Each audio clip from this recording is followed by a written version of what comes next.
Budget ఏదైతే release చేసిందో 3,00,00,000,00,000 పైన అని ఆ బడ్జెట్‌ని మీరు నిన్నటి నుంచి చూస్తూ ఉంటారు. చెప్పండి సార్ ఆ బడ్జెట్ గురించి టీడీపీ ఇచ్చిన ఆహ్, ఏదైతే మేనిఫెస్టో ఉంది దానికి బడ్జెట్‌ని రిలీజ్ చేశారు. అదంతా జరిగే పనిలానే ఉందా సార్ అసలు? నిన్న బడ్జెట్ చూసి నాకు కళ్ళు తిరిగామా. అంటే ఐ మీన్ ఏంది వీళ్ళు చెప్పిందేంటి చేసిందేంటి అని నేను అసలు అయితే ఎక్కడ వెళ్ళి విశ్లేషించలేకపోయాను. నాకు నోరు పడిపోయింది నేను చెప్పాలంటే. కానీ ఆశ్చర్యకరంగా మా జీవీ రెడ్డికి అయితే మాత్రం చాలా బ్రహ్మాండంగా నచ్చింది అంటున్నాడు రెవెన్యూ డిఫిసిట్ గురించి వాటి గురించి చూస్తే నాకు కృష్ణగిరికి అనిపించింది. ఎట్లా అంటే whatever you name it as మనం బాహుబలి సినిమాలు అవన్నీ చూస్తూ ఉంటాం కదా తల్లి. అందులో చూడు అదేమో అన్నీ అభూత కల్పనలే కదా. 46 పేజీల బడ్జెట్ ప్రవేశపెట్టి అందులో 24 సార్లు జగన్మోహన్ రెడ్డి పేరు వల్లిస్తూ హిరోషిమా నాగసాకి అయిపోయిందని కొత్తగా శ్రీలంకను వదిలేశారు. ఇప్పుడు జపాన్ మీద పడ్డారు. ఇప్పుడు ఇట్స్ ఎ సర్ప్రైజింగ్ ఎలిమెంట్. ఎందుకంటే ఒక డెవలప్మెంట్ ప్రాస్పెక్టివ్లో సంపద సృష్టిస్తాం ఇలాంటివన్నీ మాట్లాడే ఒక ఆర్థిక మంత్రి అండ్ గౌరవ ముఖ్యమంత్రి వీళ్ళు ఒక ప్రాస్పరిటీ ఆఫ్ ఎ స్టేట్ అంటే ఆత్మగౌరవాన్ని ఆత్మాభిమాన్ని ఆ పవన్ కళ్యాణ్ గారు 25 దేశ సార్వభౌమత్వం అని మాట్లాడేవారు ఎలక్షన్స్ ముందు మొదట్లో. తర్వాత రాను నేను రెగ్యులర్గా దాని మీద క్రిటిసైజ్ చేస్తే ఆపారు అనుకోండి, అది వేరే సంగతి. ఇప్పుడు నిజంగా చెప్పాలి రాష్ట్ర సార్వభౌమత్వం అంటే మీరే అవమానం చేస్తూ అవహేళన చేస్తూ ప్రవేశపెట్టిన బడ్జెట్ కింద దాన్ని అభివర్ణించాలి. ఎందుకంటే the pride of our state is what we have what we can what we are about to what we are going to అన్నది ఎప్పుడైతే budget it makes sound and proper allocations.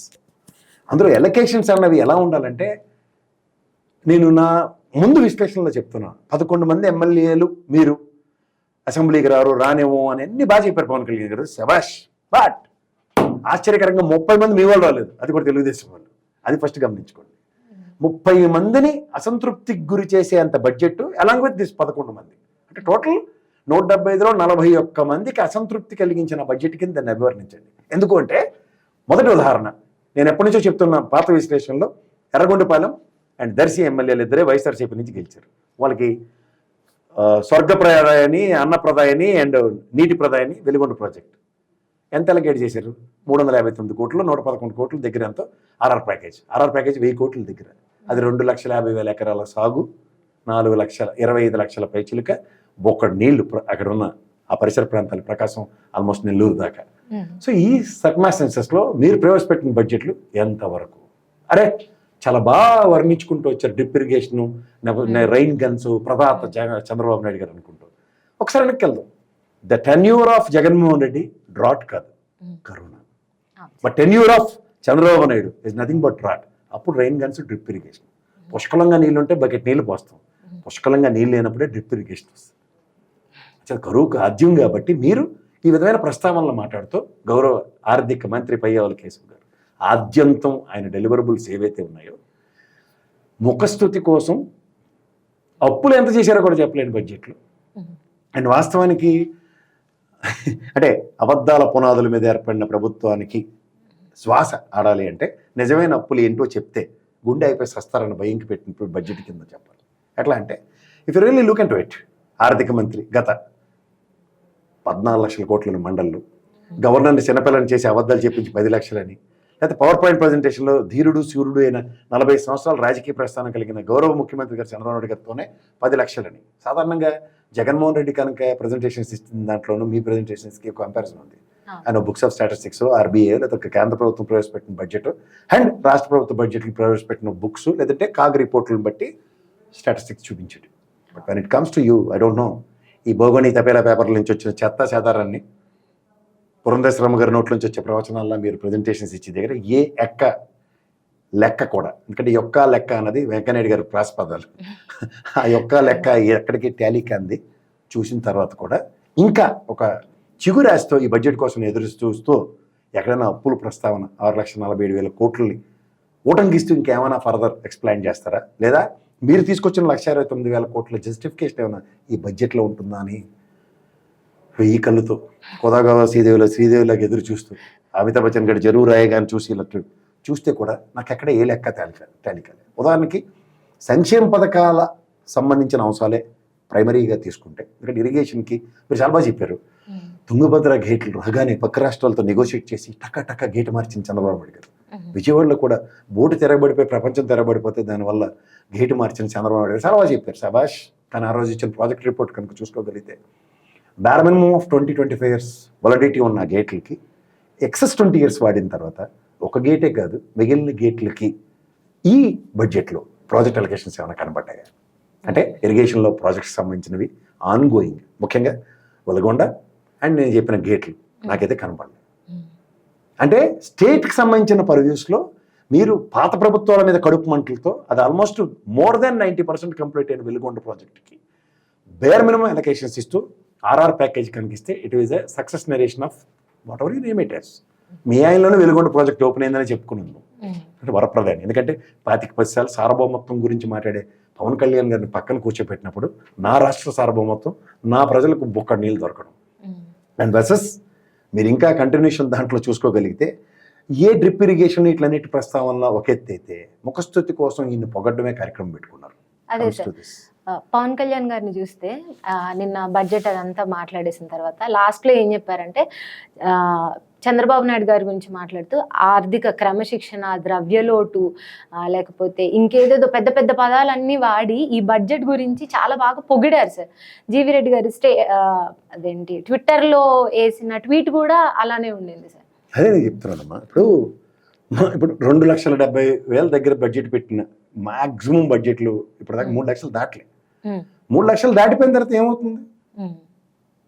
Revenue ఎక్కడి నుంచి జనరేట్ అవుతుంది చెప్పండి సార్. ఫస్ట్ రూపాయి రాక గురించి చెప్తే పోక గురించి మాట్లాడదాం. ఇప్పుడు మీరు ఇవన్నీ సంక్షేమం గురించి 30,000 డెఫిసిట్ పెట్టుకుని వచ్చారు, శబాష్. గత డెఫిసిట్స్తో కంపేర్ చేస్తే ఎందుకు తగ్గింది? బడ్జెట్ రేట్స్ అంచనాలు పెంచారు కాబట్టి. అండ్ మోర్ మీకు ఇంకొక విషయం చెప్పాలి. ఇప్పుడు జగన్మోహన్ రెడ్డి గారు ఎలక్షన్స్ ముందు నెత్తి నూరు మొట్టుకు అని చెప్పింది ఏంటి? ఏం చెప్పారు?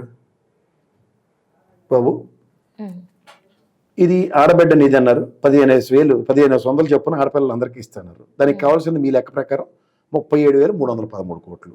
ఏది ఈ బడ్జెట్ అలొకేషన్ లేదు. అంటే 1,500 ఎత్తిపోతల పథకమే కదా ఆడపిల్లలది. రెండోది అంటే అబద్ధాల మీద వచ్చి దీపం పథకంకి 4,634 కోట్లు కావాలా? ఎంత? 3 సిలిండర్లు ఇస్తారండి. ఎంత బెటర్ అండి? 2,000 ఎంత బెటర్? తల్లికి వందనం 15,000. అంటే ఇంటిన పుట్టిన పిల్లలందరికీ మీరు ఇస్తానని చెప్పారు. రామారెడ్డి గారే మాకు సాక్ష్యం. అంటే అంత చచ్చిపోయిన జగన్మోహన్ రెడ్డి నానా తెప్పలు పడి ఏదైతే 15,000 చెప్తే మీకు లెక్క ప్రకారం మీరు ఆ రోజున్న స్టాటిస్టిక్స్కి లేదా ఇప్పుడు మీరు చూసుకోగలిగితే 1వ క్లాస్ నుంచి 12వ క్లాస్ దాకా ఇస్తున్నారు. అంటే ఇంటర్ కంప్లీట్ అయ్యాక అగ్రిగేట్ని చూసుకుంటే దగ్గర 91 లక్షల పిల్లలు ఉన్నారు. మీరు అలొకేట్ చేసింది ఎంత అండి? 12,450 కోట్లు కావాలి దానికి బార్ మినిమం. అంటే అప్పుడు ఆన్గోయింగ్ ప్రోగ్రామ్ కనుక చూసుకుంటే అప్పుడు స్ట్రాటజిక్స్ ఎంత అలొకేట్ చేశారు మీరు? 9,870 కోట్లు. మీరు ఒక పిల్లడి జప్పును ఇచ్చినా సరే ఎటు కాంతి ఏ దిక్సూచికి వెళ్ళారో మీకే తెలియాలి. అది రెండోది అన్నదాత 20,000. మీరు ఎందుకు నిన్న నేను లాబీలో ఎంపీలు కూర్చుని ఉన్నారు, ఎందుకు కూర్చున్నారో నాకు అర్థం కాలేదు. ఇప్పుడు అర్థమైంది. ఎందుకంటే కేంద్ర ప్రభుత్వం అలొకేట్ చేసి బడ్జెట్లు ఏవైతే ఉంటాయో దాంట్లో ఏంటి వీళ్ళు మనకి ఈ తెపల ఛానళ్ళు ఓదరగొట్టేసింది ఏంటంటే ఆ పేపర్లోను ఈసారి రైతు భరోసా 10,000 ఇస్తారట. వీళ్ళు ఏమనుకున్నారు? ఇప్పుడు 2 టర్ములు వాళ్ళు రిలీజ్ చేశారు. వీళ్ళు రిలీజ్ చేయలేదు ఇప్పటికి. ఖరీఫ్ రబీకి 2 ఇచ్చారు కేంద్ర ప్రభుత్వం, మన వాళ్ళు ఇప్పలేదు ఇప్పటికి. ఇది ఆద్యంతో నువ్వు గమనించగలుగుతానమ్మా. 10,000కి ఇది 10,000 కలిపి ఈ దెబ్బ కూడా అనుకున్నారు జాక్ పట్టు. వాళ్ళు మొత్తం సభకు నమస్కారం ఎత్తేసారు. ఇప్పుడు వీళ్ళకి బడ్డెన్ ఎంత? 10,000 పడాలి చేతికి వాళ్ళు ఇచ్చే దాంట్లో. గత ప్రభుత్వం 13,500, వీళ్ళు ఎక్సెస్ 7,500. కేంద్ర ప్రభుత్వం మనకి ఇస్తుంది కాబట్టి చేద్దాం అనుకున్నారు. వాళ్ళు వీళ్ళకన్నా జాదుగారు. ఆ నరేంద్ర మోడీ ఎంగిల్ చేతితో కాగిన కొట్టు, ఆ నిర్మలా సీతారామన్ చెప్పి లెక్కలో ఆ శశితరూర్ గారికి తప్ప ఇంకెవరికి అర్థం. ఎందుకంటే వాడు ఒకడే అట్రోషియస్ ఇంగ్లీష్ మాట్లాడుతారు. వాళ్ళు కాంగ్రెస్ పుట్టుమచ్చడానికి రెడీగా ఉన్నాడు. ఇవాళ ఆ తెలివితేటలు ఉపయోగించి వాళ్ళు మళ్ళీ వీళ్ళు కూడా $1 ట్రిలియన్ రూపాయలు మాత్రం మాట్లాడితే తల్లితోడు బడ్జెట్లు. అది నేనైతే చదువుకోలేదమ్మా. నాకు ఈ ట్రిలియన్ ఇప్పటికి కూడా ఎన్ని సొన్నాల తర్వాత కామా పెట్టాలా ట్రిలియన్ బిలియన్ నాకు కన్ఫ్యూజన్ ఉంది. సీరియస్ చెప్తున్నా. నాకు 1 10 100 స్థానాలు 1000 10,000 లక్ష 10 లక్షలు కోటి 10 లక్షలు 100 కోట్ల దాకా తెలుసు. కానీ 1000 కోట్ల నాటిని మల్టిప్లై చేసేంత సామర్థ్యం నేను ఎక్కడ చూడలేదు. సరే అది వాళ్ళకే చెల్తుంది. ఓ పక్క మా నిర్మలా సీతారామన్, శశితరూరు, నెక్స్ట్ ఇప్పుడు కొత్తగా మా ఆర్థిక మంత్రి పయ్యవల్ కేశవ్ గారు. వీళ్ళకి వీళ్ళే సమాధానం. ఇంక ఈ లెక్కన మూడోది స్థానిక బస్సుల్లో మహిళలందరికీ ఉచిత ప్రయాణం 2,500 కోట్లు కావాలి. నాకైతే ఈ బడ్జెట్ అలొకేషన్లో కనబడలే. రెండోది కనబడదు కూడా, ఎందుకంటే పైన ఎంపీలు కూర్చొని ఉన్నారు. ఇది పొరపాటున ఏమైనా పెడతారని జాగ్రత్త చూడండి అని. ఎందుకు? 30 మంది ఆల్రెడీ సర్దుకొని రెడీగా ఉన్నారు అక్కడ, తట్టపొట్ట సర్దుకొని. వీళ్ళు ఏమైనా ఇలాంటి కోతి పనులు చేస్తే వాళ్ళు ఒప్పుకోరు. ఎందుకు ఒప్పుకోరంటే ఎలక్షన్స్ ముందు నరేంద్ర మోడీ ఇంటర్వ్యూ ఒకసారి కనుక చూడగలుగుతారన్నా, ఆయన చెప్పిన మాట ఒకటి, ఎల్ఎన్టీ లాంటి ప్రాజెక్టులు, మెట్రోవి జాతీయ స్థాయిలో జాతీయ వనరులను సమకూర్చే ఒక ఆదాయ వనరు. Only Congress government, Karnataka and తెలంగాణలో మాత్రం కాంగ్రెస్ గవర్నమెంట్లు ఉండి వాళ్ళు ఉచిత బస్సు ఇచ్చారు. వీళ్ళకి మొదటే డెంట్ పెట్టారు, ఈ రోజుకి దిక్కుదేవని ఉండదు, ఇంకెప్పటికీ దిక్కుదేవని ఉండదు, శాశ్వత సభకి నమస్కారం. అది అర్థమైందమ్మా? ఈ బడ్జెట్ కదా వచ్చి బడ్జెట్ దాకా కూడా కళ్ళు అప్పగించి చూసుకోవడం నీకు ఉచిత బస్సు అని అంచేత దాన్ని ఇవ్వరు. అలా యువగలానికి 3,000, 7,200 కోట్లు అలొకేషన్ కావాలి. How dare you to question that? ఇది చచ్చినా మీకు రాదు. ఇది ఇంకొకసారి ఎప్పుడైనా వైఎస్ఆర్సీపీ వాళ్ళు అడిగితే మర్యాదగా ఉండదు, నేనే చెప్తున్నాను. ఎందుకంటే మీకు కనుక తెలిస్తే ఈ ఎర్రబాగుల లెక్కలు దయించి చేసుకోకండి. ఎందుకంటే వాళ్ళు గతంలో పసుపు కుంకుమతో పాటు లాస్ట్ 3 నెలలు ఇచ్చారు.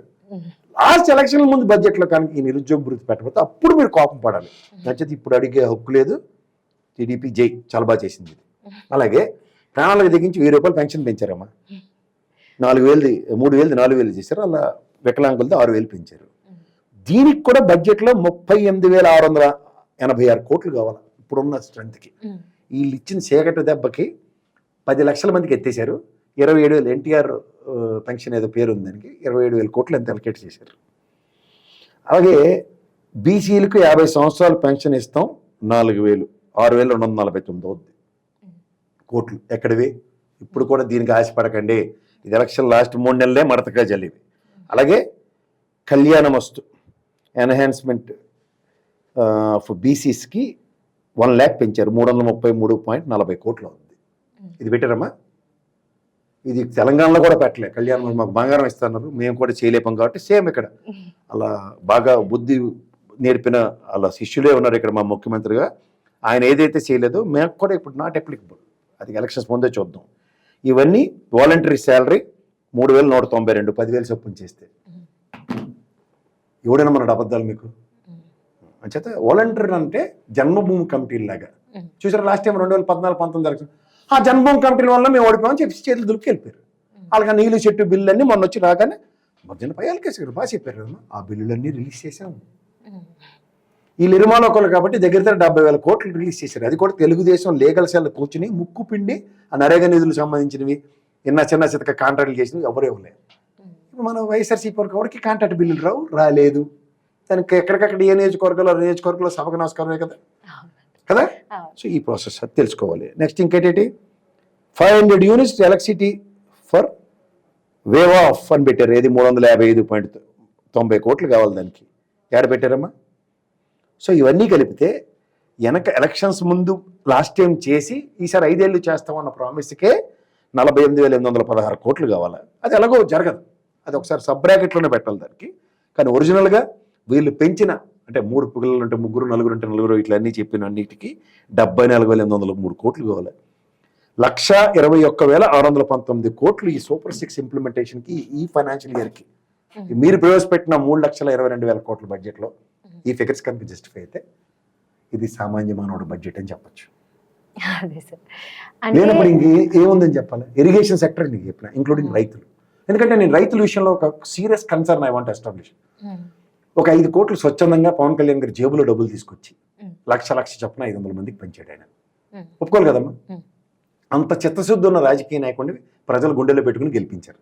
మరి ఆ చిత్తశుద్ధి బడ్జెట్ అగ్రికల్చర్ సెక్టర్లో కౌలు రైతులకి ఒక శాశ్వత ప్రాతిపదిక మీద ఒక పథకం లేదంటే దానికి అలొకేషన్ ఆఫ్ ఫండ్ ఉందా? Is to be called as people leader? చెప్పమ్మా, మీరు చేసిన పనే 5 కోట్లు మీ సొంత డబ్బులు తెచ్చి ఇచ్చారు. ఇవాళ మీరు గౌరవప్రదమైన పంచాయతీరాజ్ శాఖ మంత్రి, ఉప ముఖ్యమంత్రి స్థాయిలో ఉన్నప్పుడు కౌలు రైతుల యొక్క సమస్యల శాశ్వత పరిష్కారం కోసం ఈ బడ్జెట్లో పునాది ఎందుకు పడలే? బేసిక్స్ కదమ్మా ఇవి. అప్పుడు సామాన్యులు హర్షించదగ్గ బడ్జెటా కాదా? నాకు తెలిసి ఇప్పుడు దాని ధరల స్థిరీకరణ నిధి ఏదో లాస్ట్ చెప్పారు. ఈసారి నాకు తెలిసి అగ్రికల్చర్ సెక్టర్కో దేనికి అనుకుంటారు 300 కోట్లు పెట్టారు. దాని ఎగ్జిక్యూషన్స్ ఇప్పుడు ఎంఎస్పీ రేట్లు లేక 20,000 అగ్రిగేట్న మిర్చి రైతులకి గత ప్రభుత్వం 5 ఏళ్ళ టెన్యూర్లో ఇచ్చింది. అగ్రిగేట్ 20,000, సరే 26,000 కూడా పలికింది. అది రాసిన మీరు ఈరోజు రైతు పడుతున్న మానసిక సంఘర్షణకి శాశ్వత పరిష్కార రూపంలో ఒక ప్రభుత్వం, ప్రజాప్రభుత్వంలో అగ్రికల్చర్ సెక్టర్ మీద ఎంఫసైజ్ చేస్తూ మీ కమిట్మెంట్ ఎక్కడ? అంటే ఇప్పటి వరకు చూస్తే ఈ 9 నెలల పాలన కూటమి ప్రభుత్వం అంటూనే ఉన్నాం కదా సార్. కాకపోతే ఇది చంద్రబాబు నాయుడు గారు డిజైన్ చేసిన బడ్జెట్ అంటారా, లేకపోతే ఇందులో పవన్ కళ్యాణ్ గారు బీజేపీ ఏమన్నా ఇన్వాల్వ్ అయ్యి ఉంటారా సార్? నాకు తెలిసి బీజేపీ పురంధేశ్వరరావు గారికి నెక్స్ట్ పవన్ కళ్యాణ్ గారికి ఇన్ని తెలివితేటలు లేవు, ఎంతో ఇన్వాల్వ్ అవ్వలేరు వాళ్ళు.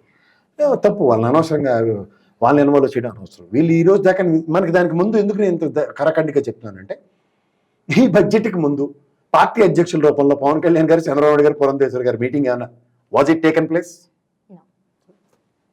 ఏ ప్రతిపక్షం మీద ప్రశ్న? సవాలే లేదు. వాళ్ళు కూటమి పేరుకే మేనిఫెస్టో ముట్టుకోలే అంటే ఈ 6 బుల్లెట్లకి పాయింట్లకి కేంద్ర ప్రభుత్వం నుంచి సహాయ సహకారాలు వీళ్ళు చెప్పిన 20,000కి నో.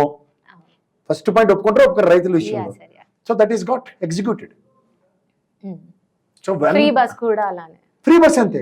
అవుట్ ఆఫ్ 6 2 ఎట్టి పరిస్థితుల్లో సహాయ నిరాకరణ ఉద్యమే గాంధీ గారి పునరాలకి. అంటే ఇప్పుడు మరి కానీ ఇన్వాల్వ్మెంట్ ఏమీ లేకుండానే పవన్ కళ్యాణ్ గారు మాత్రం అసెంబ్లీలో బడ్జెట్ ని చంద్రబాబు నాయుడు గారిని ఒక రేంజ్ లో లేపారు సార్. పోలవరం అయింది కదమ్మా, 72% కట్టే ఉన్నారు. ఓ పాపం ఆడవాళ్ళు పెద్దోళ్ళు, మా అమ్మ వయసు ఉన్న వాళ్ళు అందరూ వెళ్ళారు. వాళ్ళు ఏమైనా పోలవరం కట్టారో వాళ్ళకి ఏంటని తెలుసా? ఓ పాట పాడారా, జయం జయం చంద్రన్న, సేమ్ అంతే. ఇప్పుడు నాకు తెలియక అడుగుతా, ఇప్పుడు ఆయనకి బేసిక్స్ ఫస్ట్ కౌలు రైతుల విషయం ఏం లేదు, నాకు తెలియదులే, మాదల మనోహర్ ఏం చెప్పారు. సివిల్ సప్లైస్కి ఎంత క్యారెక్టరైంచారు చూడు. సివిల్ సప్లైస్ ఎలకేషన్స్లో it needs to be clear కదా. ఇప్పుడు రేషన్ సంబంధించిన అవసరాలు సివిల్ సప్లై పర్వయోలో వస్తాయి. వీటికి దగ్గర నాకు తెలిసి ఒక్క నిమిషం సివిల్ సప్లైస్కి ఎంత కేటాయించారు చదువు.